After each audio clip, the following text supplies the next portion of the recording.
नमस्ते, मेरा नाम वंदना सरोज है। प्रधानमंत्री वया वंदना योजना में कौन कौन इन्वेस्ट कर सकता है, कितना इन्वेस्ट करने पे कितनी पेंशन आपको मिलती है, इसका टैक्सेशन टाइम से पहले आप इसको बंद कैसे करा सकते हैं, कितना लोन आप इसमें अप्लाई कर सकते हैं, सारी जानकारी इस वीडियो में।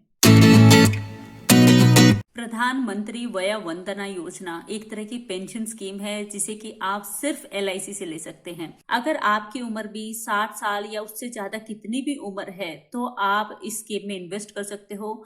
एक बार आपको इस स्कीम में इन्वेस्ट करना होता है, उसके बाद अगले पूरे 10 सालों के लिए आपको फिक्स्ड और गारंटेड पेंशन आती है। इस टाइम इस स्कीम में इन्वेस्ट करने की जो लास्ट डेट है वो है 31 मार्च 2023, लेकिन हो सकता है कि गवर्नमेंट ऑफ इंडिया या फाइनेंस मिनिस्ट्री इस डेट को और भी आगे बढ़ा दे। तो 31 मार्च 2022 से पहले अगर आप इस स्कीम में इन्वेस्ट कर देते हैं तो इंटरेस्ट रेट 7.40% ही होगा, और अगर आप कंपाउंड करके देखें तो ये होगा अप्रोक्सीमेटली 7.66%।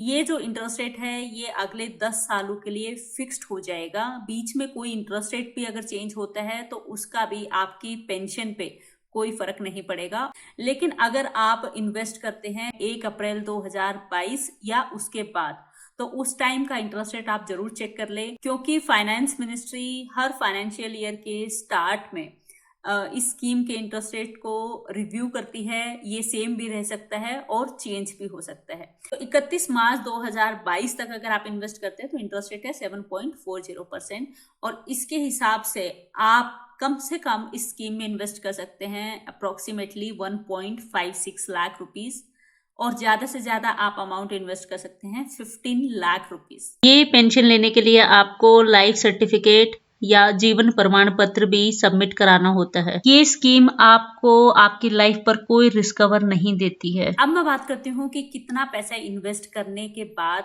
इस स्कीम से कितनी पेंशन आप ले सकते हैं। इस स्कीम में आप ये मोड चूज कर सकते हैं कि आपको जो पेंशन है वो हर महीने चाहिए, हर 3 महीने में चाहिए, या हर 6 महीने में एक बार चाहिए, या फिर साल में ही एक बार चाहिए। तो पूरे 10 सालों तक जो भी मोड आप चूज करते हैं उसके हिसाब से आपको पेंशन मिलती रहती है। एक एग्जाम्पल दूं, उदाहरण दूं आपको, तो अगर आप हर महीने पेंशन लेना चाहते हैं और आपको कम से कम अमाउंट इन्वेस्ट करना पड़ेगा 7.40% इंटरेस्ट रेट के हिसाब से 1,62,162 रुपीज, 1,000 रुपए की हर महीने पेंशन लेने के लिए।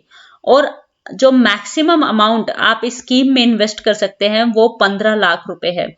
तो अगर आप 15 लाख रुपए इस स्कीम में इन्वेस्ट करते हैं तो अगले 10 सालों तक हर महीने आपको पेंशन आएगी 7.40% इंटरेस्ट रेट के हिसाब से 9,250 रुपीज। अगर आप 3 महीने में पेंशन लेना चाहते हैं तो इतना इन्वेस्ट करने पे इतनी पेंशन आपको हर 3 महीने 10 सालों के लिए आएगी। और अगर आप चाहते हैं हर साल आपको एक ही बार पेंशन आए अगले 10 सालों तक, तो अगर आप 1,56,658 रुपीज इन्वेस्ट करते हैं तो साल में एक बार पेंशन आएगी 12,000 रुपए।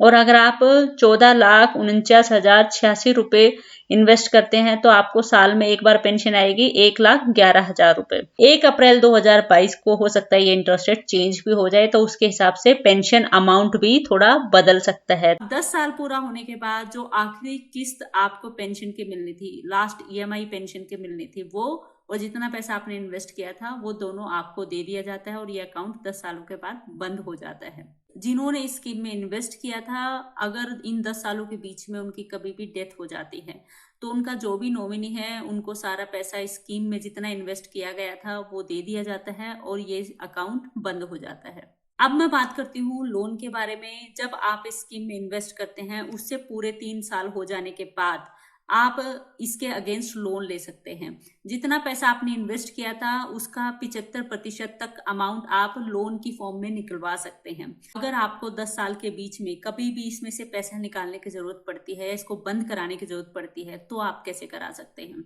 यहाँ पे एक ही कंडीशन है, जो इस स्कीम में इन्वेस्ट करता है उनको या उनके स्पाउस, हस्बैंड या वाइफ को, अगर कोई जानलेवा बीमारी हो जाती है जिसको कि क्रिटिकल इलनेस या टर्मिनल इलनेस बोला जाता है, और उसके इलाज के लिए अगर आपको पैसे चाहिए तो आप उसका प्रूफ दिखा के इस स्कीम को बंद कर सकते हैं 10 साल पूरा होने से पहले। अब जितना पैसे आपने इसमें इन्वेस्ट किया था उसमें से 2% चार्ज काट लिया जाता है, और 98% जो पैसा बचता है वो आपको दे दिया जाता है, और ये स्कीम बंद हो जाती है। अब बात करती हूँ टैक्सेशन की। इस स्कीम में आपको ना तो 80C की टैक्स डिडक्शन मिलती है, ना कोई और टैक्स बेनिफिट मिलता है। जितनी भी पेंशन आपको मिलती रहती है वो आप अपनी इनकम में ऐड करके जब आप रिटर्न्स फाइल करते हैं तो वहां आप इसको दिखाते हैं, और जो भी आपकी टैक्स स्लैब होती है उसके अकॉर्डिंग आप इस पे टैक्स पे करते हैं। इसमें कोई भी टीडीएस भी नहीं कटता है। ये मैंने पूरी जानकारी दी प्रधानमंत्री वया वंदना योजना पेंशन स्कीम की। अगर आप भी किसी सीनियर सिटीजन को जानते हैं तो इस वीडियो को जरूर शेयर करें, और ऐसी ही इंपॉर्टेंट वीडियोस फ्यूचर में पाने के लिए चैनल को सब्सक्राइब करके बेल आइकन जरूर प्रेस करें। वीडियो के नीचे जाएं, यहाँ रेड कलर का सब्सक्राइब लिखा है, इस पे क्लिक करके घंटी के निशान पे क्लिक करके ऑल सेलेक्ट करें। यहाँ से वीडियो को लाइक करें और यहाँ से दूसरों के साथ शेयर करें।